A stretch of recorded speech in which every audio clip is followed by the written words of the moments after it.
You will hear of wars and rumors of wars, but see to it that you are not alarmed.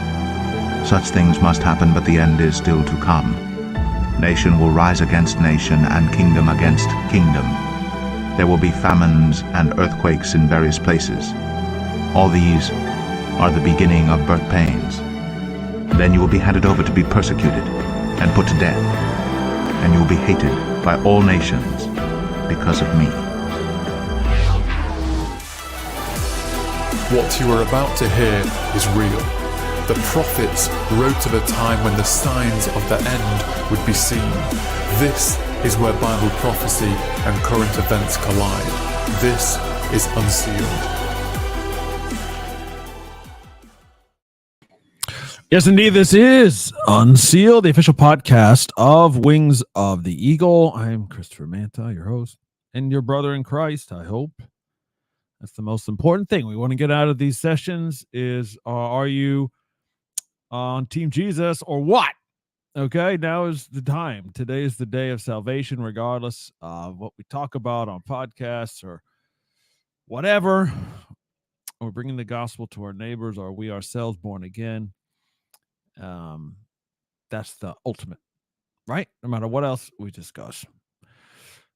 So I welcome you back. Please share this video right now. Just hit the share button on YouTube or Facebook, however you're watching this. Maybe even on the End Time Church app you're watching this, which is tremendous. Or Twitter, X, whatever. Please just do that. That would be very helpful for me. Thank you. And if this blesses you, please continue. Make sure we continue, and that is to give what you can at wingsoftheeagle.com/donate. And please do say hello, ring in wherever you're from right now. Just chat right there on the video. If you have any question, comment, concern, etc., I'd be happy to discuss it with you. And as you see at the bottom of the screen here, for those who are watching on video, the audio version, I'm going to tell you what it says. Are you a Christian who has seen a UFO or other unexplainable thing? I want to know about it. Let me know at unsealedpodcast.com. At the bottom of that page, there is a form you fill out just asking for your name and your email, and so I can get with you and comment. What have you seen? It's just a place where you can feel secure and you're not going to be ridiculed and yeah, so a pastor will listen to you, okay? A fellow Christian will not mock or dismiss or say you have a demon or whatever. It's just a place for you to tell somebody, okay? And if you want to hear back and whatever, we can do that, but use the form there. I think it was important. After last week, I related my personal very limited, short experience that I had, but I want you to be, from going forward, a place where you can tell a fellow believer. That's important. And that's why the more we look into these things, there's a temptation that is put out there constantly to, of course, veer you away from the truth, from Jesus himself. And that is to generically just get bogged down and obsessed with, and that's kind of my personality, so I'm aware of that temptation, to get obsessed with different things that will drive you away from the Bible, drive away from prayer, away from other, community with other Christians.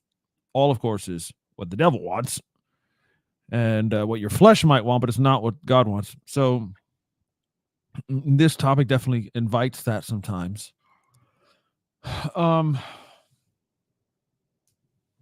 Silence phone.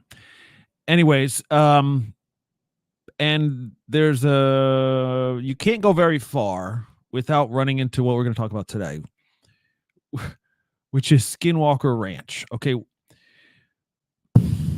Some of you folks maybe, and I know one of my dear friends for sure, is totally into this side of things.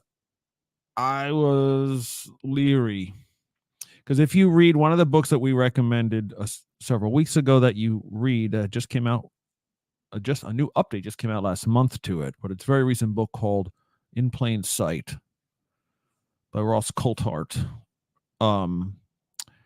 I think I'd recommend you start with that. because it's very journalistic. Ross is just an old school investigative journalist guy from Australia, but he's built up a lot of serious people contacts and history. It's a great history book, in my opinion, on this thing. And he started to, in the meat of the book, he can't really avoid it. He kind of says this himself, with this, looking into these types of things, and you can't escape that. It's not just about weird things flying in the sky, like what we call UFOs or UAPs now, whatever. That's what right? It's not just about stuff flying around that we can't comprehend or understand how they work, or maybe they're, going to crash into our planes and maybe we're shooting at them, which we have, by the way. It's not just that. It's other things are always, not always, oftentimes associated with it, which is the weirder, we as a Western society, we grow up, we see we believe what we can see, right? We're about the scientific method, and give me data, give me evidence, let me see something, let me study that. How does that work? How does the Tic Tac vehicle fly? What is it doing? Like figuring out that stuff, like the physics of it, the propulsion of it, how does it work? Who's driving it, basically, right? Who's behind it? Is it a drone? Are there people or things in it, or what's going on? And so if the human reaction, especially the Western, reaction of dismissing, when I say spiritual explanations, I don't mean immaterial explanations. I'm talking about things you can't see working behind the scenes. Now, this is biblical. This is New Testament and Old Testament all the way, right? This is an unseen world. Jesus even is, where is it? Colossians. It says he created everything unseen. So it's just a given that there is such a thing that we humans can't see, but it's real. And he's not talking about, you could say he's talking about gravity or whatever, but this is principalities and powers and other beings, and the way the world is operates are invisible. It says a lot right there. Anyway, so again, the very modern Western mind says, well, if I see something flying in the air that I can't explain, and this goes back 100 years, 200, a long history of this, people seeing stuff in the sky that we didn't invent yet. The first impression may be, wow, this must be some visitor from somewhere else who has technology that we don't, and therefore is from another planet, and they have their own planet, and they have their own stuff, and they fly around on their own things. And that's kind of been the default understanding. And even people who look into this stuff or have experiences with it's kind of like the assumption, well, they must be from another planet somehow, some way, right? Anyways, then you get to this. Okay, fine, whatever. I wouldn't say we know that at all, but it's not just ships and stuff, crafts flying around in the air and in the water and in space, going wherever they want to is the point, right? We see them. Astronauts have seen them on moon missions. Going up in rockets again. Now we're seeing go into the oceans, and of course in the low level skies where people can see them from the ground. But it's not just that. There's something else. Another aspect that's always, again, so often accompanies it. And again, read Ross Coulthard's book. You can read several things.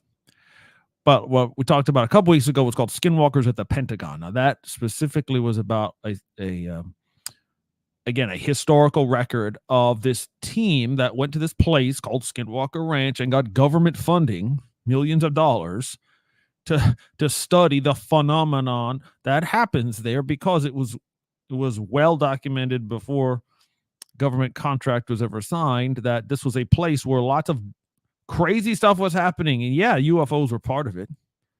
UAPs were in the skies, but a lot of other stuff was happening. And so, as I'm reading,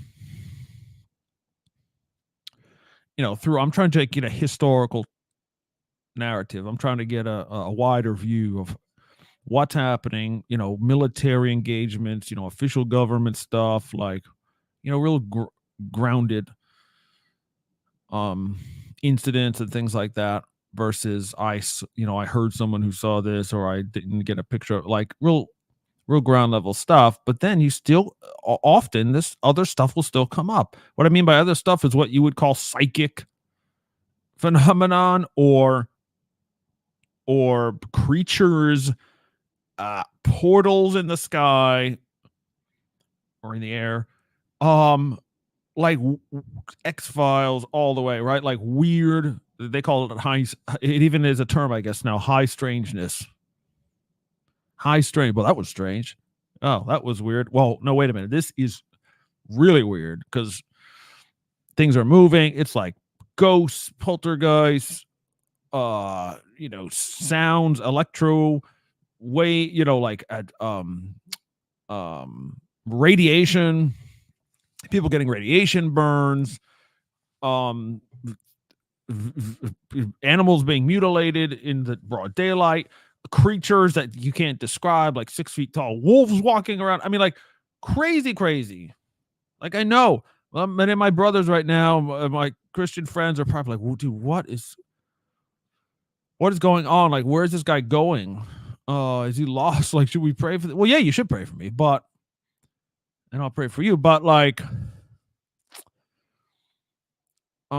this is a place that is part of this story now, because for whatever reason, this place in Utah called Skinwalker Ranch is just very, routinely and obviously, like, on video and on sensors and on things are happening all the time that just keep popping up. And maybe it's going to turn into something, and maybe it's a base of something or other. Maybe it's some kind of place to gather the between dimensions or whatever. Maybe the aliens visit there. Maybe something underground is going on. Like, but all those things could be based on this area. Okay, so there's been books written about it. There was one by people who are actually there. The Skinwalkers at the Pentagon was a follow-up to that, kind of revealing the government connections to the funding of it and what they studied. Were given permission by the U.S. taxpayer to study. Go read it, man. You have to. And it was all this stuff. It was all this. And before that, Colm Kelleher, I think, wrote the book. Before that, he was actually on site. This is where you get into this guy called Robert Bigelow. He's a billionaire who doesn't give a darn about what people think about him. So he says the two biggest issues in life to him are UFOs, this phenomenon, and life after death. And he has come away convinced that they are related. Other people have said the same thing. Whitley Strieber, if you know him, he wrote the book Communion in the 80s. And if you've seen the film, he's written many things, but he has a new book called Them, which he takes great pains to, even though that iconic alien face, right? That long, the huge eyes and the kind of triangular face looking thing with the skinny body, that whole thing was invented because of what he thought he saw and he experienced something. He said he was abducted and whatnot. Anyway, the first time it was ever really drawn out was for the cover of his book. And it kind of triggered something in readers or in, the population. So anyway, but he goes to great lengths in the Them book, which he just wrote, to not say that they're from space. like it's bigger than that.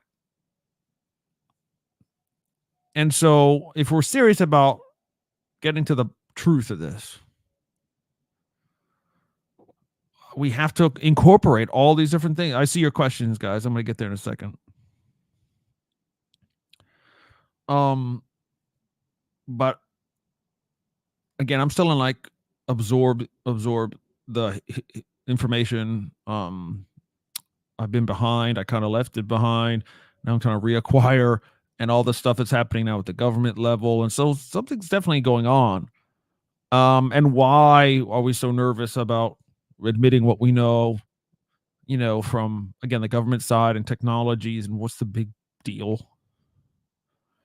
Does it have to do with religion? Does it have to do with conservative Christians who are in the government who don't want this to come out because they think it's all demonic, and somehow that they think they'd be complicit or something? I'm not sure even how that all works in their mind, but could that have something to do with it? So anyways, we got to take this all into account. So what I've been, again, in my absorption time, they're still, I think, making it. It's a series called Secrets of Skinwalker Ranch that was on the History Channel, and they've had 4 years of it now. So I'm just catching up. If you're caught up on this series, I don't care. You can say what you want, but I'm only in season 2 right now. And it's kind of weird and clunky because they want to make it into a reality show vibe.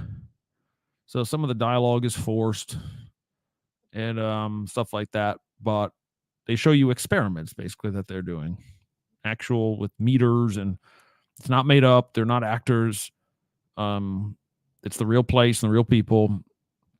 You see stuff on camera, and you see, burns on people, and you see shapes, and you see UFOs on camera, and you see, you hear growls of something in the background, like, and I'm only halfway through season 2, so who knows what they're going to show. But the point is, like, it's still going on. It's ongoing. It's a place, for whatever reason, that's very active, and all these things are connected. When they're doing experiments in the air, and they're shooting little rockets out to get measurements because they think radiation is coming from above them. They've measured it, so they're like, what the heck is it? Let's go send a balloon, and the balloon disappears. Literally disappears. It's gone. Equipment's dead. There's nothing. There's no readings. So they send up a rocket instead of a balloon, and as soon as they send up the rocket, a UFO appears in the sky. No doubt. I mean, it's on camera. So, like, okay. So what does a UFO up there have to do with radiation on the ground and crazy, like a cistern full of radiation in an old homestead and a house with a secret compartment downstairs that all sealed off in concrete, and there's leftover like ashes and bones in it. It's like total horror movie stuff. And you get to, again, different documentation from real scientists, not like people who, there are people who live there who've said a lot, and there's stories, and there's newspaper articles, and there's dead cows, and there's like body parts missing, and like, okay, now you got scientists there measuring things and experiencing things and saying they see creatures come out of portals in this and they're seeing it, and they have, experience, like what you would call ghost experiences there, and figures and shadows and orbs, and you name it. And it's all, for whatever reason, it's all coming, these are all together. And that's a lot more complex than an object in the sky that we think is from another galaxy, or we've been led to believe, or we just that's the easiest way to process it. The fact that it really seems like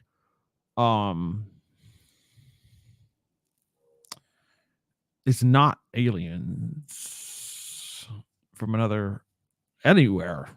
Okay, and I'm not. I right from the beginning, these last couple of months now doing these podcasts, I really want to. Hopefully, you all are around for the sticking to the plan here, which is don't assume anything.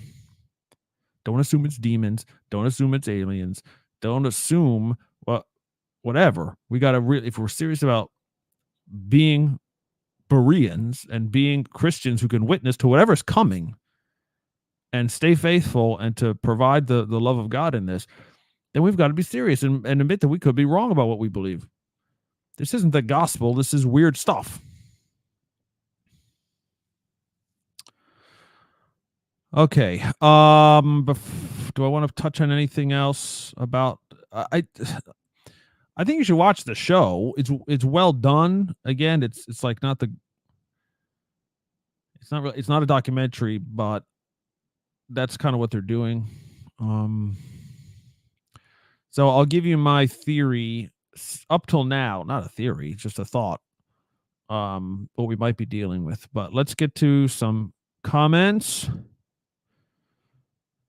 And by the way, there's been stuff again that just too much for me to mention, like the Border Patrol. What is that? 2 weeks ago or maybe a week? I don't know. Several days ago, released their videos of UAPs in, I think it was like around Puerto Rico and like the Mexican border area and stuff. And it's just like the Navy Tic Tac stuff. It's not going away. And it's not made up. Have you heard about the area in Alaska that reports lots of UAPs, I think, not USPS, and disappearance? Yeah, not the post office. A lot of things do disappear at the post office, actually, Von Servant. That's a mystery that will never be solved. I don't right this second recall. Somebody can help me if they know what Von Servant is referring to. She says, I have maybe a controversial idea held for some time now. Oh, those are my favorites. I said before, a breach of the heavens, but I also suspect our space is under quarantine, if you will. Not aliens from other galaxies. Right, but I think you're on my wavelength there. I suspect we are in a supernatural war now, entering our space-time continuum, i.e., what we are seeing. Could be. And it would be, she says, it would be make it more convincing if bodies and craft are available, if that's true.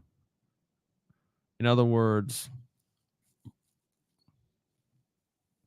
more convincing as in it's not real and it's just made up to go along with what we already think? Or are you saying it's because they actually use things to, like, there is a war and there are crafts that they use and there are bodies of the participants in the war?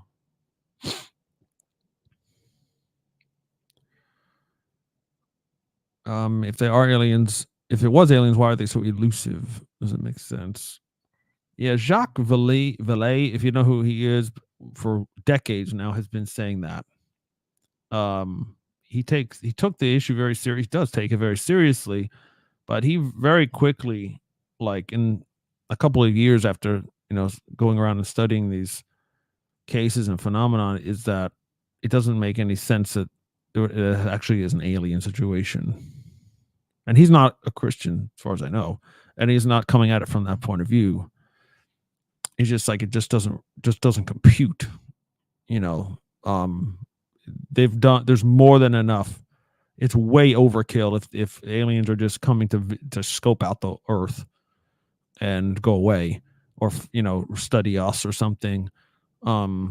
It's more than enough already. They don't ever need to come back or do what they're going to do already. And then the bodies that you see, normally are not suited to space travel. Like, it just doesn't compute. Back to quarantine, I suspect since the fall, God placed a boundary. You mean a dimensional boundary? When you say space, do you mean like from my face to my hand space? Like that? What do you mean outer space?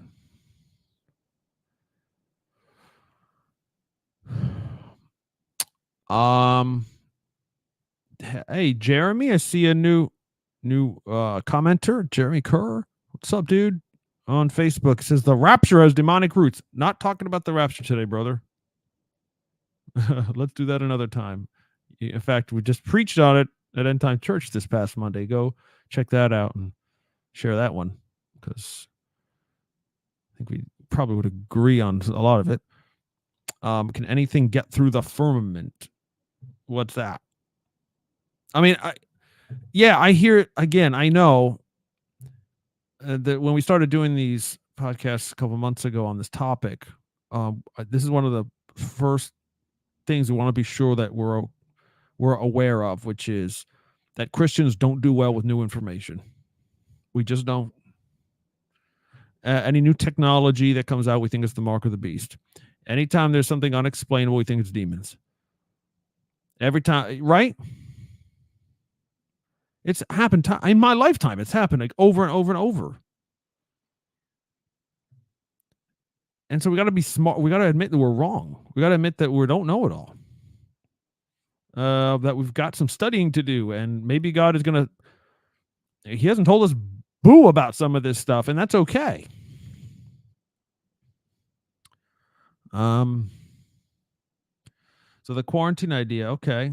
Yeah. So anyway, the firmament thing is like, I've heard that before. We're like, that's people used to say that to say we couldn't go to the moon, or that we can't send satellites out, or we can't, right, to orbit the Earth, or we can't send rockets out to explore Mars or anywhere else because of the firmament. Well, obviously that's not true. Yes, God will allow things to get through the firmament if what is the firmament? If it's a physical barrier, or is it a dimensional barrier? So is the physical one is either it's wrong, it's not, or it's something we don't have a handle on.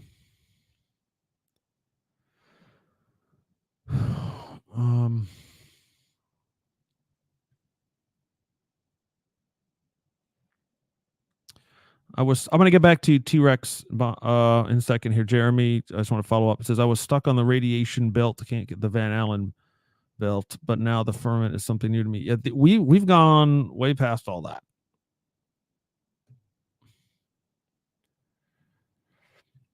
I mean, it's not made up. We have rockets, we have telescopes, we have rovers on the moon, on Mars. We're sending probes, decades ago, years and years ago, probes, to Jupiter and Saturn and Galileo, and all that stuff is true. It's not false. There's no reason why it's false. It's not anti-Bible, right? Okay, back to Skinwalker Ranch, and then I'm going to give my thoughts so far, what I've seen. It has been said that the show is redeeming the History Channel. Fugel made sure, Brandon Fugel, this is the guy who owns Skinwalker Ranch currently. He bought it from Robert Bigelow, who the billionaire guy I mentioned earlier. He bought it from him in 2016, I think it was. It has been said the show is redeeming History Channel. Fugel made sure none of the scientific experimentation, etc., could be faked or altered.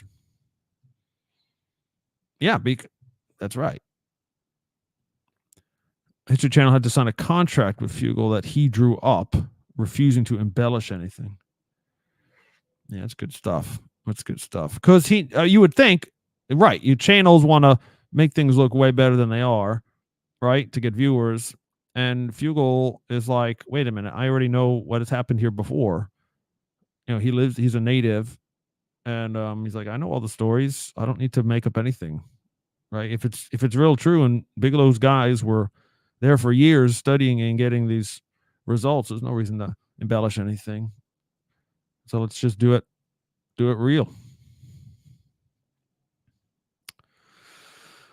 So watch the show if you can. It's, again, History Channel has, if you had that, nowadays there's streaming and you need accounts or subscriptions and whatever. I've gotten the two seasons for free so far, so we'll see how far it gets.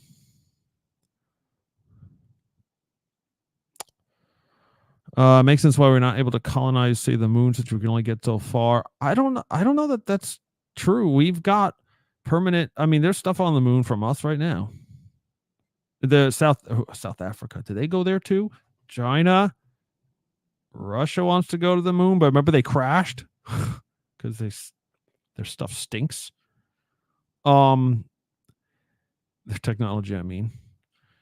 But China landed on the south pole of the moon this summer,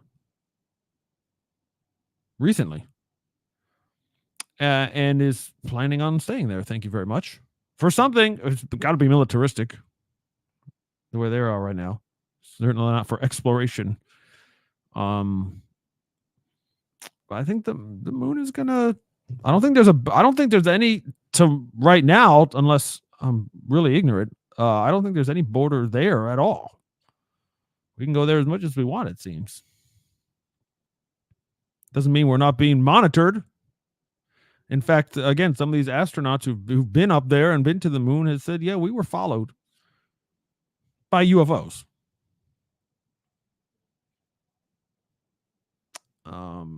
So again, okay, let's say that's true then. We're being monitored, and when we go to the moon, somebody's watching us. Other than God, of course, you can see everything, but there are other crafts going along, watching what they're doing. Who is sending those? Why would the devil care, for example, if those are demonic, if those are from Satan? Why would he care if we go to the moon? And why watch us at all? Well, maybe they're God's crafts.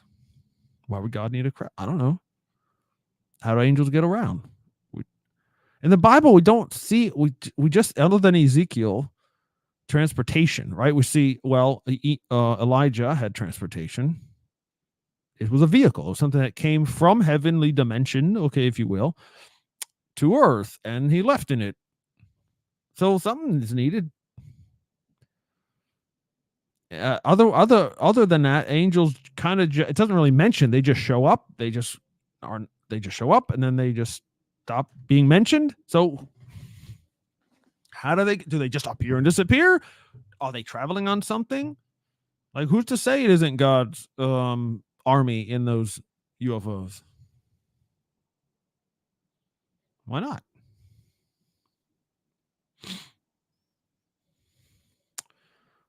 Bond servant says, thinking Babylon when God stopped them from building. Okay, yeah, I got you there. Clearly, the fallen sons of God must have had supercharged humanity beyond just the rejection of God. Yeah, well, I think I know what you mean. They did, right?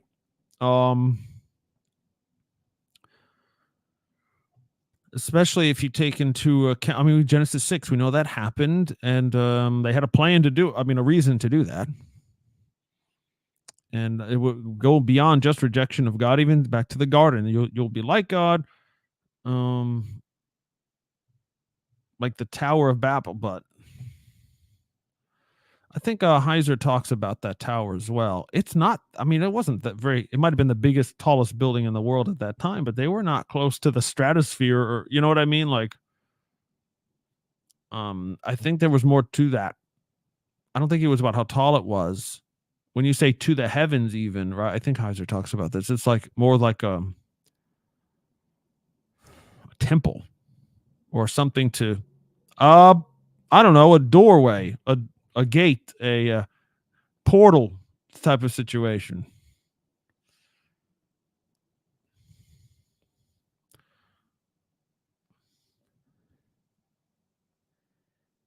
One article is the Alaskan Triangle. Okay, so you want to look that up.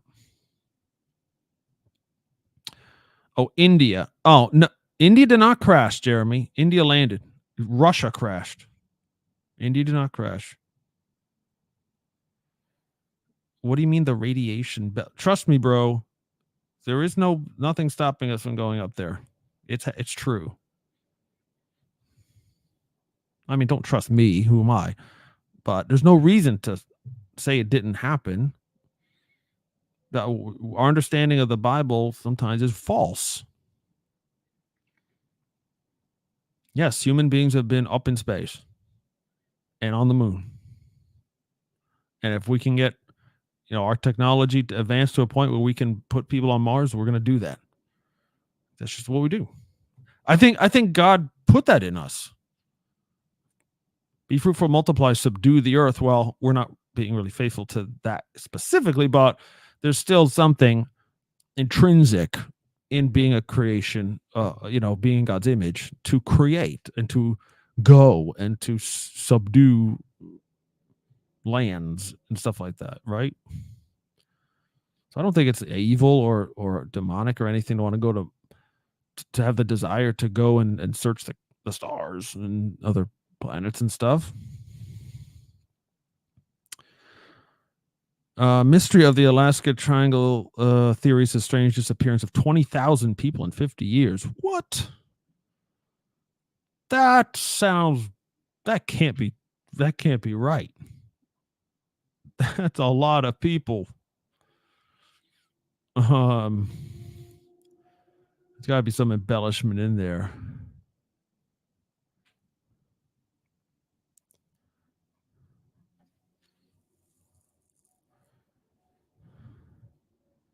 Stargate. Yeah.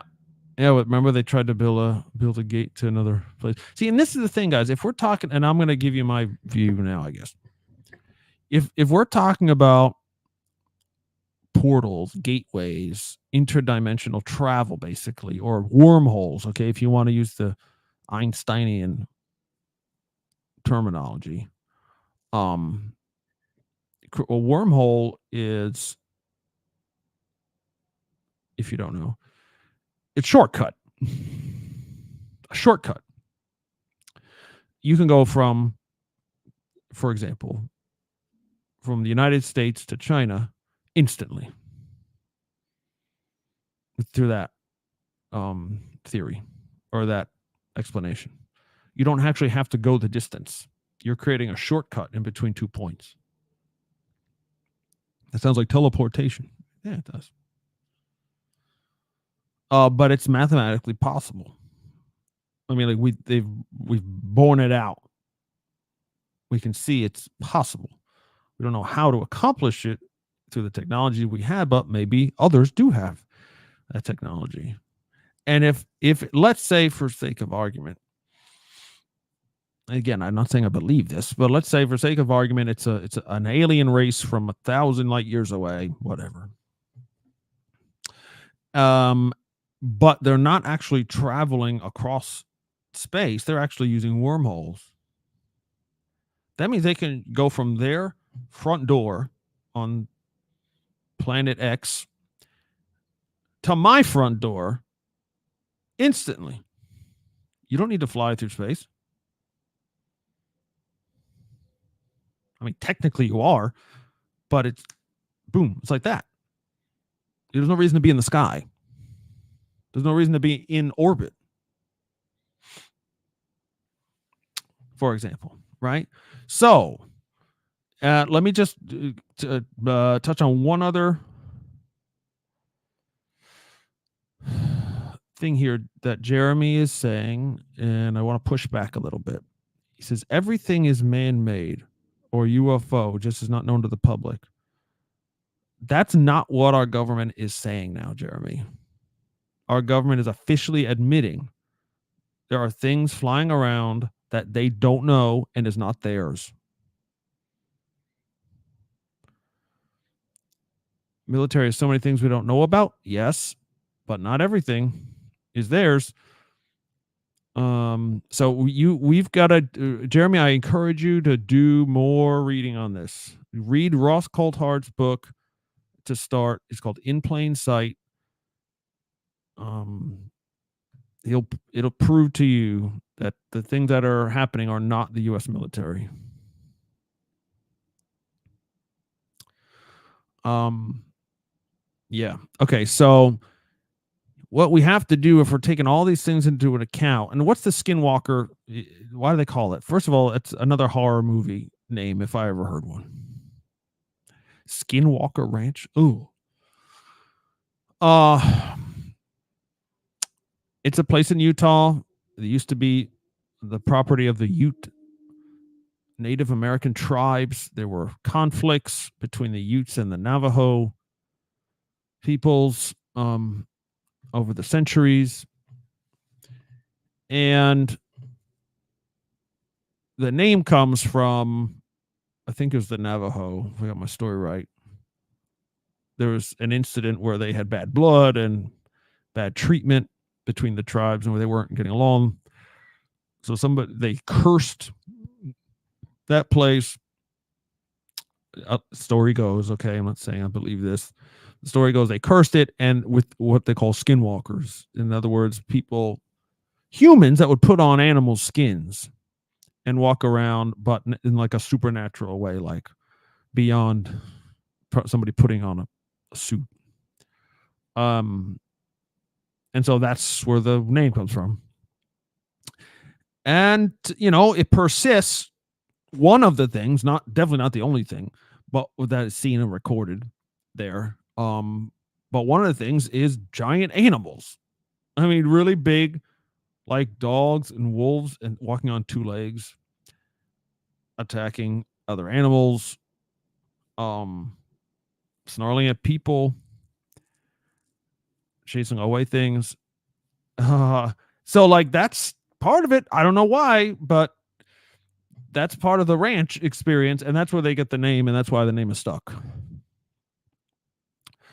But again, if we're just watching the show, reading up about it, what Bigelow did there, what the past 20 years, 25 years has been, when they started documenting this stuff, it's super bizarre. Like portals, yeah, portals are there, and UFOs, yes, and radiation, yes, and creatures, yes, and poltergeists, okay, and shadow figures, and I mean, it's all there, and like all this stuff, it's not, you can't, unfortunately, we can't say, well, the UFO thing is this, and then all the rest of it's made up, and it's just sci-fi.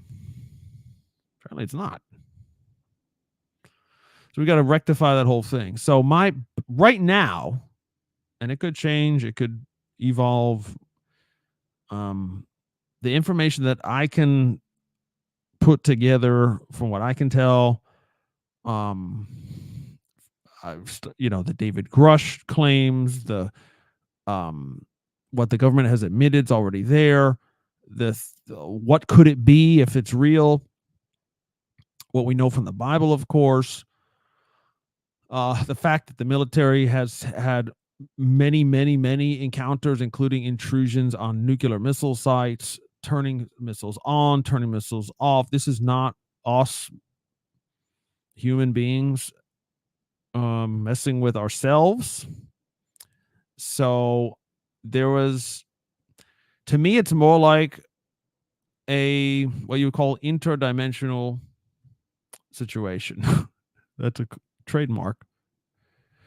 And what if, we're not talking about extraterrestrials, that's like the big thing, or ETs, extraterrestrials. The NASA briefing a couple of weeks ago said we have no evidence of extraterrestrial attachment to UFOs or UAPs. Okay, what if they're not extraterrestrial? What if they're cryptoterrestrials? That's what science would call cryptoterrestrial. What's that? In other words, another form of life, humanoid, but not human, on Earth before mankind. And since they were here before, and maybe they look a lot like these creatures that you're popularized as an alien, but they're actually from the Earth. Maybe they have bodies and die just like we do. Maybe they, though, have access to other places in the world around us that we don't, or that we can't understand, so we don't know how to get there, like these other dimensions. Maybe when you travel, you need vehicles. Maybe, but it doesn't mean they're from another planet. Or you need some kind of technology to get from here to there. Maybe you can open up portals and travel up around. Maybe you can live underground. Maybe you can live in the ocean. Maybe you can hide in plain sight, throw on a ball cap, right? So this, to me, this makes more sense And again, not dismissing, but also trying to think beyond just angels and fallen angels and good angels, and that's all there is.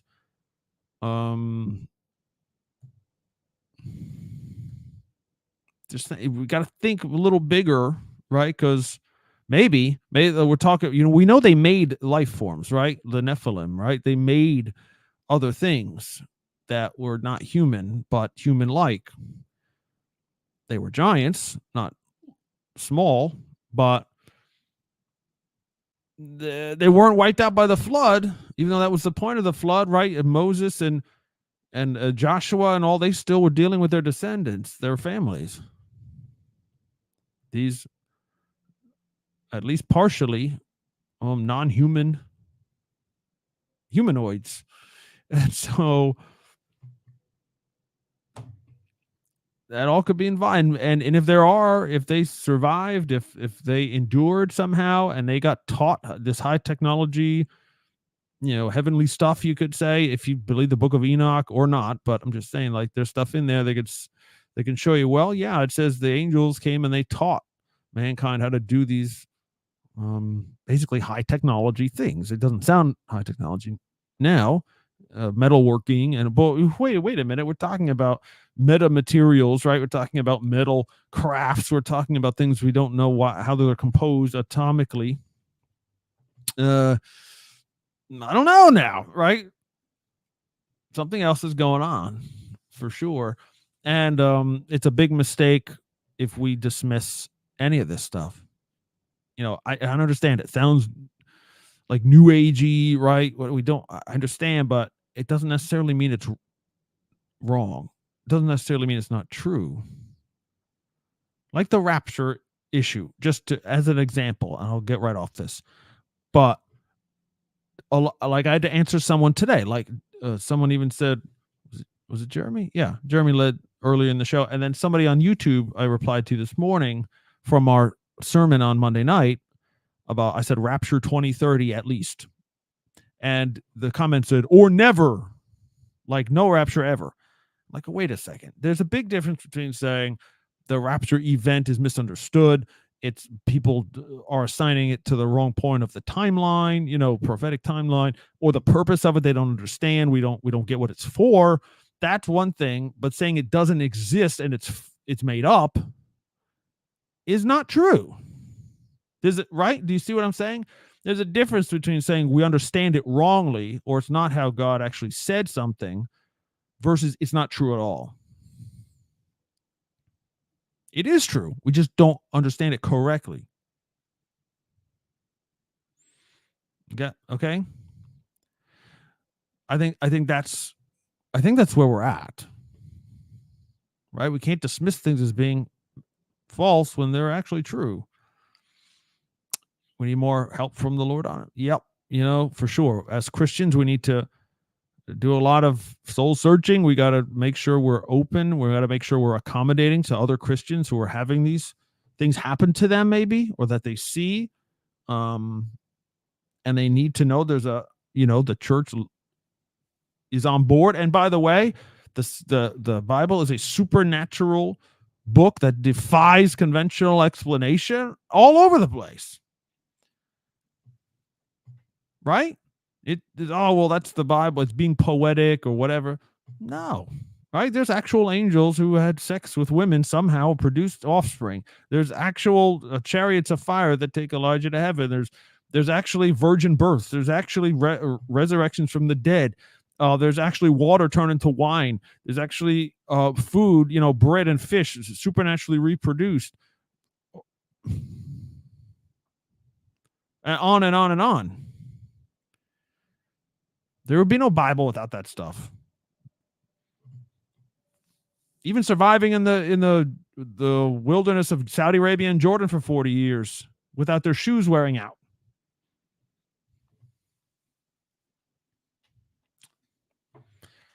Right? We can't dismiss those things as nonsense. Of course, we believe it's true. May not get it. We don't know how. But sometimes you don't need to know how. But accept that they're real, and we can minister in that.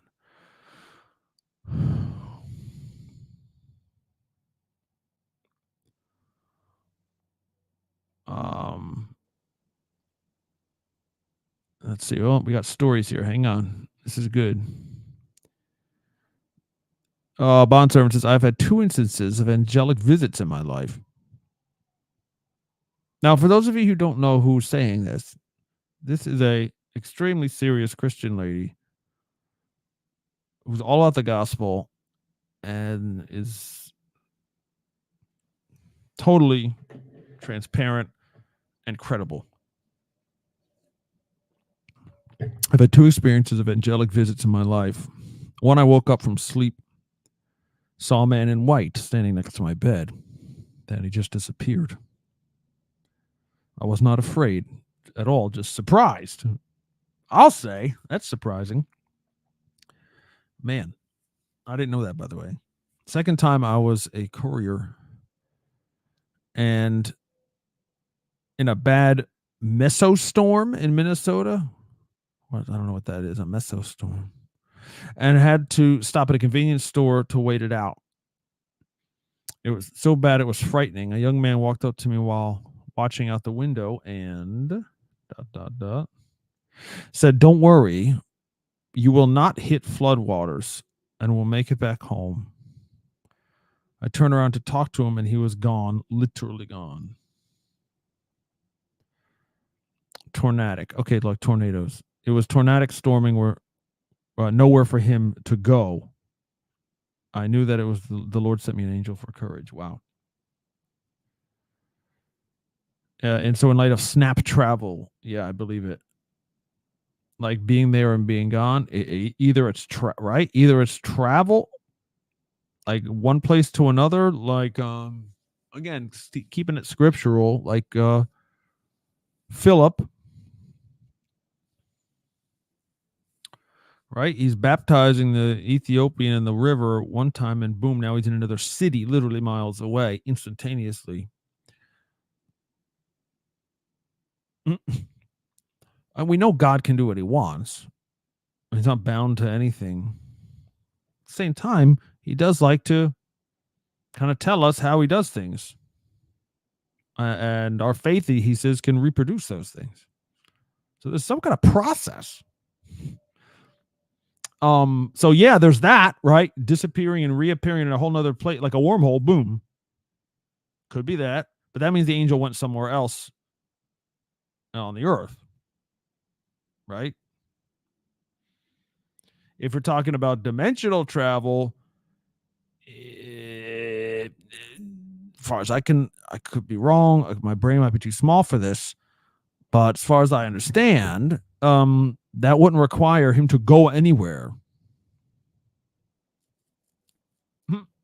It's in a dimension on top of where we are. It's in the same place. Right?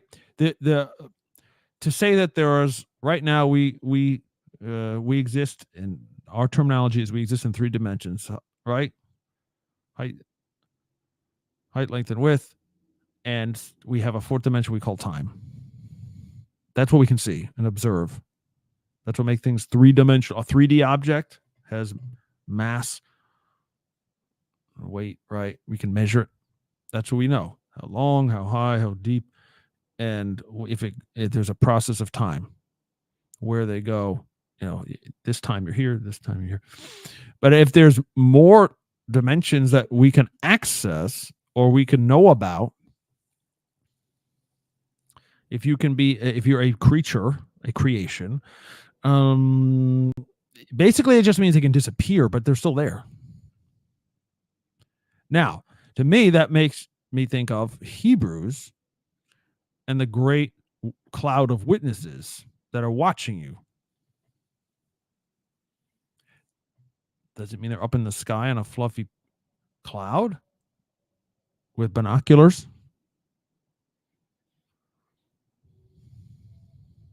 Do you know what I'm saying? So if this other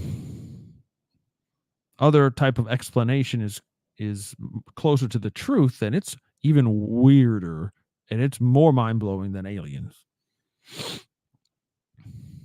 And there has been, serious thinkers almost 50 years ago. 50 years ago, saying these things. So this whole idea of not extraterrestrial, but a crypto-terrestrial, in other words, another other form of life, not human, but intelligent and living here, or what we understand to be here, but invisible because they're in another dimension or just somewhere else on the planet. We can't get there.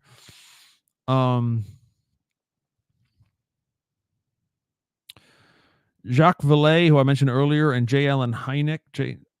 J. Allen Hynek was he was a scientific advisor to the old UFO studies, like Project Blue Book and all these things. And if you ever saw the movie Close Encounters of the Third Kind, first of all, he came up with that terminology. That guy, he invented that term, and he was the inspiration for the character, the French scientist character in the movie. That's very much based on this real person, Hynek. He and Jacques Vallée said in 1975, so this is written the year I was born, they've theorized that different quantum rules or vibration rates in more dimensions are intersecting with us. And that's the explanation for UFOs, for psychic phenomenon, etc. And that's the theory is there's an actual, you could call it another universe if you want, but it could just mean an intersection of other life forms.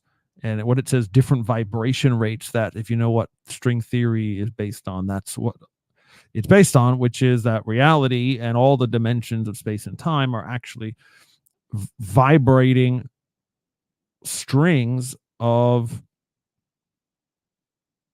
string, like music. It's crazy. I mean, it sounds absolutely ridiculous.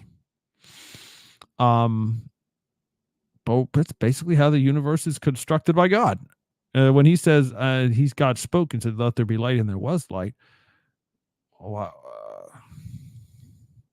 you really dig in on that, now you're talking about sound waves. You're talking about actual vibrations in space that create life, create objects, create the sun, create the earth, create us. So just think about that kind of stuff. John Keel, one other thing, and then I'm done.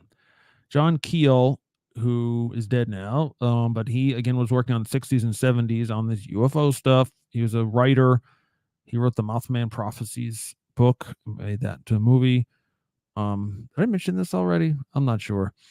Anyway, he says when he investigated them, and he says he abandoned the extraterrestrial hypothesis in 1967. He wrote this in 1970. I abandoned the extraterrestrial hypothesis in 1967 when my own field investigations disclosed an astonishing overlap between psychic phenomena and UFOs. The objects and apparitions do not necessarily originate on another planet and may not even exist as a permanent construction of matter. It is more likely, in his opinion, it is more likely what we see is what we want to see and interpret such visions according to our contemporary beliefs. And so he's saying the phenomenon, whatever you want to call it, is real. UFOs are a real thing. Psychic phenomenon are a real thing. But as far as what we see, the evidence of it, like a flying saucer or like a alien body or like you name it, however they appear to you, maybe they appear like a devil or an evil spirit or a beautiful angel or whatever you think they look like. That's the point. He's saying there actually is an intelligence that has their own form, but they don't appear in their true form. They appear what you want them to appear like. So there's some kind of extra physical, call it what you want, connection there. If this theory is right, there's a connection with our brains or with our minds or with our something. There's interplay. There's a connection there. And that's kind of scary. More scary than, aliens with, flying saucers. Scary meaning, I don't know what to do with that. Anyways, that was in his book that he wrote that in was called Operation Trojan Horse, 1970. So he's conjecturing that anytime you see these things or they pop up, it's actually not a trick, in that it's not real, in that it's that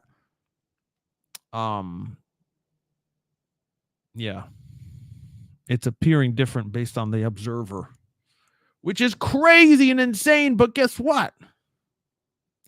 That's exactly what physics says is reality, that the observer affects what's being observed.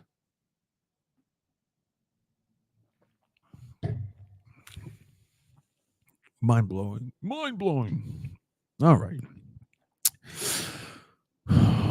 I see Jeremy has a couple other comments. Let's get to that before we close out and ask for any of your input right now. Please, again, if you're new, if you just started watching and listening, please share this right now. Share this right now. Hit the share button. What's the big deal?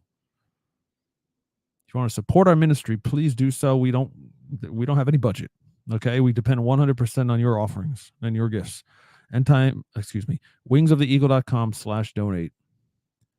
We need your help. It's true.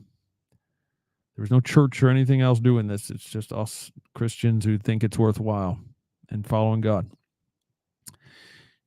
Okay, I don't want to talk about the rapture. When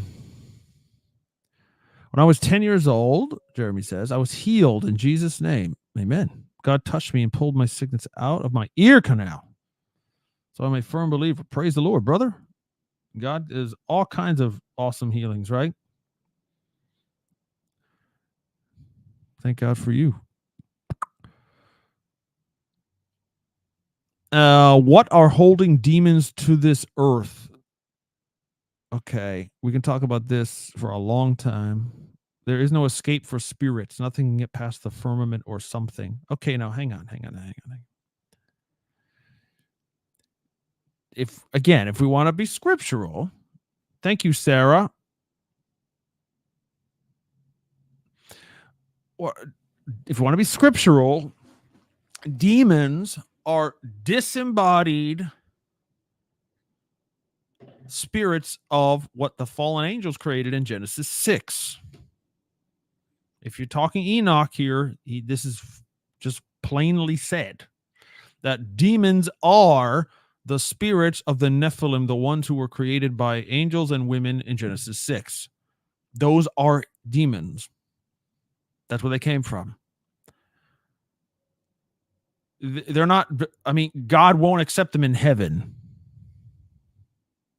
Basically, that's why they're bound to the earth. And heaven, not meaning the stars, meaning his presence, right? Abraham and the rich man in Luke's gospel, both are dead, but they're both in different places. Sheol, basically, okay, the place of the dead, the one that he's always begging for water because he can't ever get quenched, versus Abraham's bosom, it's called, right? This is where the saints are, where God's righteous are. Even the poor Lazarus man who died, without anything, now all of a sudden has everything. Basically, that's heaven versus Sheol on the other side. Okay, so there are spirits in both places, but you can't cross. That's the board.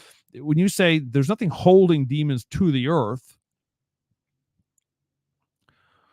wow, how did I get that super cool effect there? A big like thumb popped up. Was that somebody who did that? Somebody tell me. That was wild. So right, so it's just, there's bound to Sheol. You can't go anywhere to get out. And it's Jesus would address this by saying they seek someone to go into a human body because they used to be in one. That's a paraphrase, but they seek relief from this dry place, he says, right? The Old Testament says, or Luke says it one way, when Jesus tells us that, but without a parable or anything, he just says they just go around seeking, they're in dry places and seeking relief. So that's why they want to inhabit people's bodies. So demons aren't flying around in spaceships. In fact, they aren't. All we know is they're in the place of the dead. There it is again. Who gave me that thumbs up? Crazy. They can maybe that's the Lord saying, yeah, you're right on. I don't know. So it's not that there's no escape. It's just like it's the place of the dead, and all they can do is try to inhabit human bodies. So it's got nothing to do with the firmament. Okay.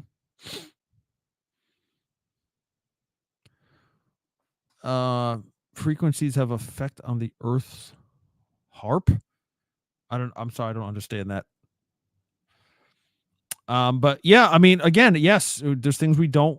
Frequencies, yes, sound waves, frequencies of we're talking about hertz, right? Gigahertz, megahertz. We're just starting to understand those things. And yet all these phenomenon are related to that. God's endorsement. Yeah. Seriously, did someone hit the like button there those 2 times? I got a new mystery to solve. I feel so bad for the audio people. You're listening on Spotify or Apple Podcasts or whatever, and you're hearing about this. You're like, what is he saying? Sarah is asking, hello, Sarah, by the way. Nice to meet you. Have you ever heard of L.A. Marzulli? Yes. Yes. I know some people are big fans of his. I am not really. I know he's a believer, I believe. He talks about all this very similar. Yeah, it's been several years since I read his stuff, but or listened to him, but yeah, he's been a little too fringy for me. Like Christians who talk about this are very rare, and in a serious way, not trying to sell a book, right, or make money from it, but really because we're concerned. I'm concerned about the church. I'm concerned about me. I'm concerned about my loved ones. I'm concerned about you all. If we're going to see things we can't comprehend, and we're going to get it wrong and mislead people and God forbid, turn from the faith or have others turn from the faith because of our ignorance or our apathy or our incorrectness.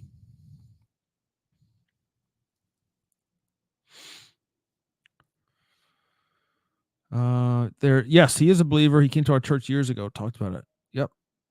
He has been consistent, okay, over the years for sure in this area. He's always been into it, no doubt. Yep. Remember his curly blonde hair? I think it was blonde. Anyways, yeah, I'm familiar. Anyway, what I was trying to say was when you get kind of into this area and have to keep coming up with new stuff to sit, you know what I mean? Not that they're greedy or whatever, but you kind of get sucked into the group think on it, right? Everyone has the same opinions, basically. They're demons, period. Okay. Not disagreeing, but I need evidence. I need more than circumstances. I need you to show me the scripture where and even the word demon is false. It can't be a demon. We just said that. Fallen angels. Okay, fine. Who's to say fallen angels can leave heaven right now? I don't know. Show me the scripture. I just want to know so I can base it on something. Can they come and go as they please? Still? After Genesis 6? The only thing we see after that biblically is Satan himself is allowed to go to the earth. In Job, even in Matthew 4 and Luke 4 when he tempted the Lord.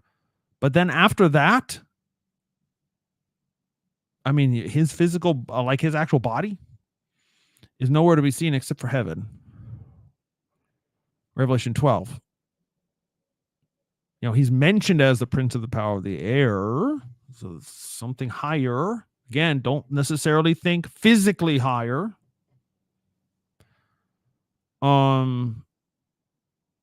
Like the firmament or the stars, but there's some kind of what Paul would call the second heaven, because he says he was taken to the third heaven. So that's why I say second heaven, mid heaven. Revelation says mid heaven.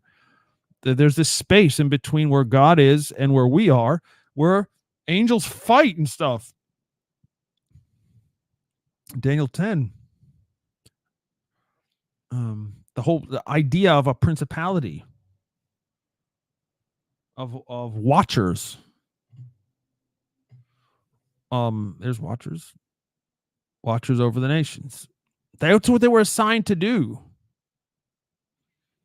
right? If you want to read the Psalms, if you want to read the Deuteronomy in certain ways, and the Genesis 10, and even the New Testament, where Paul talks about these things, the principalities and powers and dominions and thrones and stuff, like they have responsibilities that aren't just random things. So there's actual entities. There are beings, you call them angels if you want to, assigned over different geographical areas, at least in the Bible world, the Middle Eastern world. We know that's true. Does it extend to every country in the world? I don't know. Does the United States, for example, have a watcher over it? Does it have a principality over it? I don't know that. And frankly, which United States? Does it include Alaska and Hawaii? Does it include Puerto Rico? Did it include all the way to California before California was a state? What about when the Native Americans were here? Like, where's the border? Why do you say United? Why can't it be North America? What we call from, the Arctic Circle to the Panama Canal? Maybe that's one principality. I don't know. But without the Bible, that's where we run into, which is a lot of I don't knows. And you can't prove it. But we know the idea of angelic or whatever, supernatural creatures over nations is a thing, and they can fight. We see that in Daniel 10. They fight and they disagree. And God gives them latitude and leeway. In Psalms, that's why he's so angry. He's like, you failed. You failed to dispense justice. That's your job. And yet, look at how lawless everything is and how people hate the true God. You had yourselves worshipped as gods, which was not my intention. The gods of the nations are actually these, principality things. Is that the case? Is that what we're looking at? Why the fight? Maybe they're fighting. Who's fighting who? Is any of them on God's side? Are there third parties? Do you have to be with the devil in being at Skinwalker Ranch? Right? Things like that.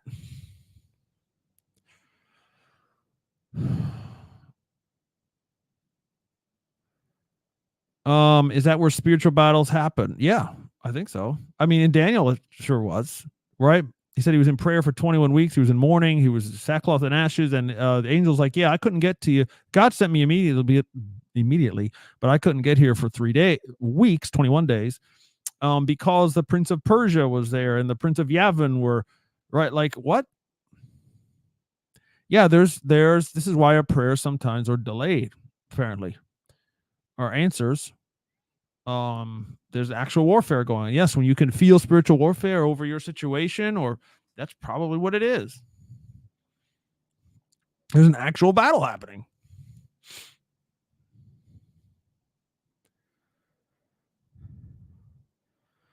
Jesus references guardian angels over little ones, if understood correctly, makes the case for spiritual warfare literally.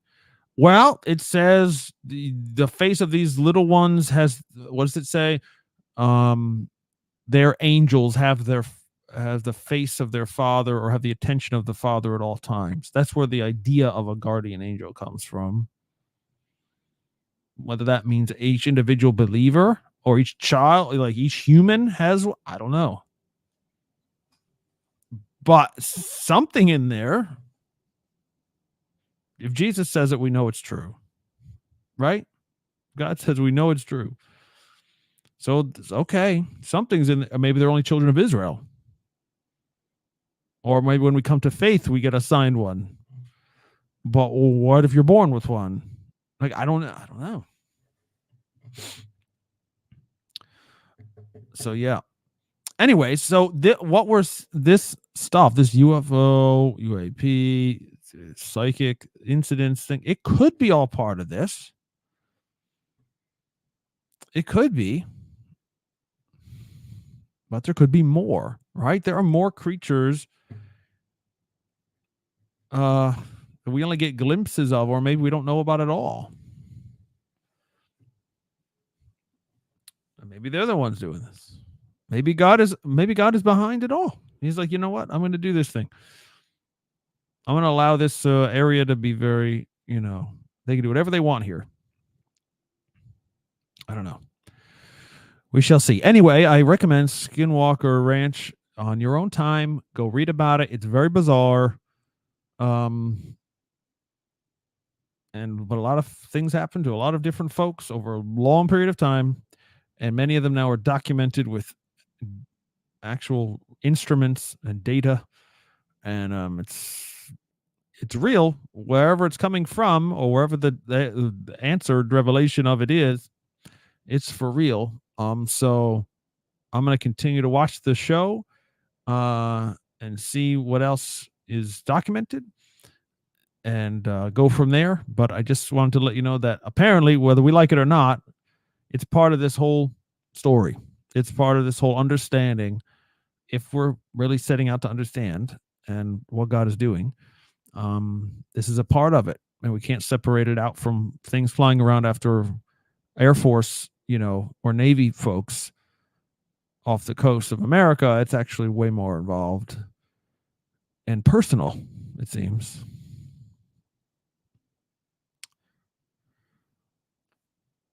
It does say, Bondservant says, it does say that eye has not seen nor ear has heard the things that God has in store for those who love him. Yep. So something's unseen and unheard and unknown. There's some kind of new stuff that God has in store. So we will get our answers eventually. That's right. All right, guys. This is good. We've gone on too long here. Christopher Manta, your brother in Christ. Again, if it fits you, if you have a experience with a UFO or something else unexplainable and you want to tell a fellow Christian about it and just have a safe space to, notify someone, please use the form at unsealedpodcast.com, the bottom of the page. And again, support us. If you enjoy this program, help us keep coming to you. That's not a joke. It's not an exaggeration. There is no money in this. It's you, the church, being the church together. So if this is worthwhile, if this is from the Lord, then support it. Pray and do it. wingsoftheeagle.com/donate. I thank you. Love you all so much. Sorry if this was a bit scattershot today, but Lord willing, we'll be back again next week or whenever. With more Unsealed. And until then, the Lord bless you and keep you. May his face shine upon you and give you that everlasting or unknowable even shalom that passes all understanding. Okay, till next time, Wings of the Eagle, Unsealed. To hear previous episodes, to obtain resources, and to support this ministry, visit unsealedpodcast.com. Because of the increase of wickedness, the love of most will grow cold. But he who stands firm to the end will be saved.